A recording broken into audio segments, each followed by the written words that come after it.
All right, well, monkeypox cases continue to climb across the city. In fact, the latest count shows, as of last night, 1,092 people testing positive for the virus, and that's an increase of 52 people since Monday. Well, New York City is the hotspot for this global emergency. It comes as we continue to battle the resurgence of COVID and keep a close eye on a polio infection in Rockland County. New York City's health commissioner has his hands full, but he is thankfully taking the time to join us this morning to discuss the steps New Yorkers need to take to stay safe. Well, welcome back, Dr. Ashwin Vasan. We appreciate your time. Good morning. Thank you for having me. Yeah, your plate is full right now. Monkeypox, the latest public health emergency that New Yorkers are dealing with right now. The vaccine appointments, though, they've filled up so quickly. So what's being done now? Will there be more appointments made available? What are you doing to make sure this infection does not become more widespread?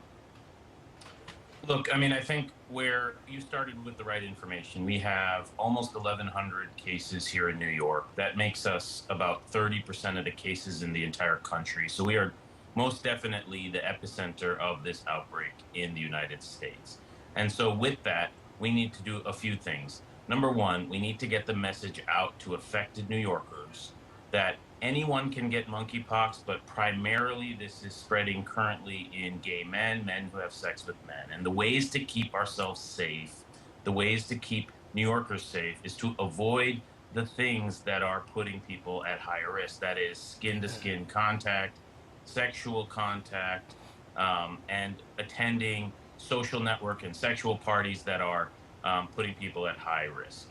Now, we also have access to a vaccine, which is really wonderful that we have a product, but we need more of it. And so we're calling on our federal partners, of course, to give us the amount of vaccine that we need that's proportionate to the impact on New York City. So around 30% of the supply really needs to be coming right here to New York City. And all of our appointments are currently used up given the supply that we have, but we're awaiting desperately more supply.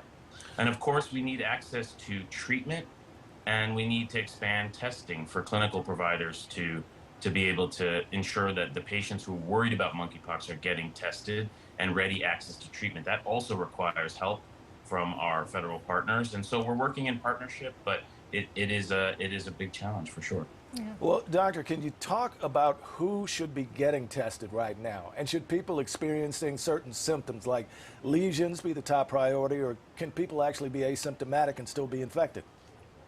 Yeah, I think we have to have a little bit of humility about this virus. This is an old virus. We've known about it for decades, but it's behaving in a new way, and it's really entered a new population.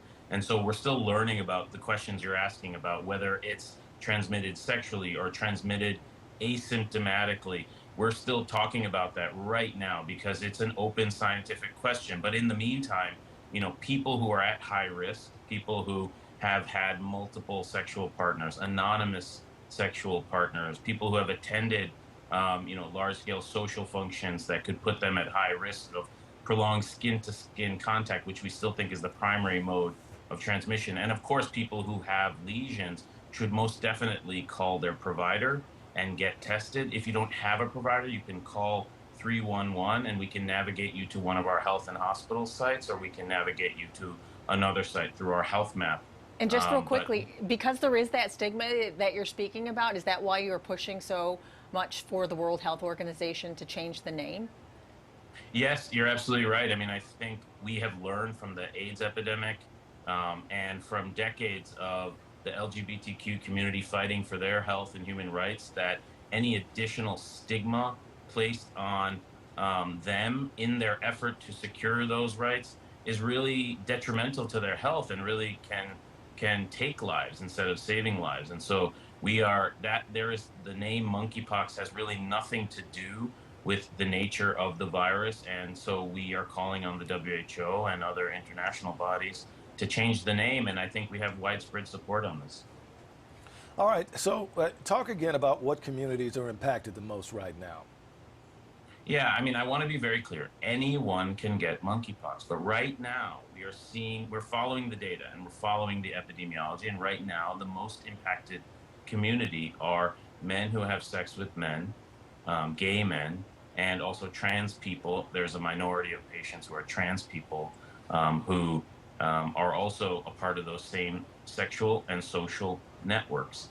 That is not to say that if we don't get a hold of this, this could not spread beyond it. And that's why we're pushing so hard on vaccination.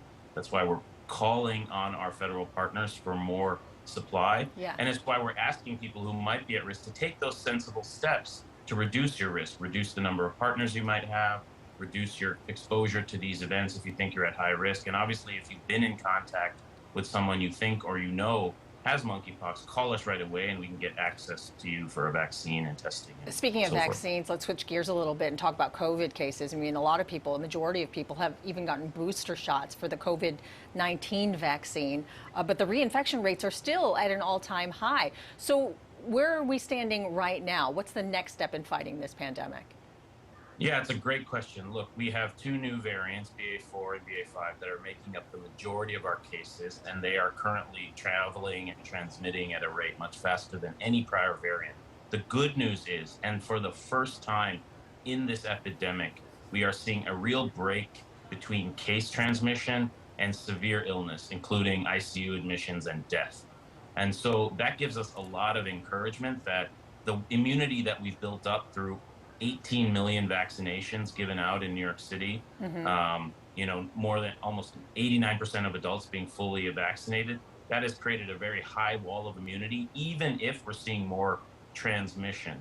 We're starting to see transmission come back down a little bit, and obviously hospitalizations will lag a little bit from that. But that's why we pulled down our risk alert system as well, because the data wasn't matching up with the level of impact and risk.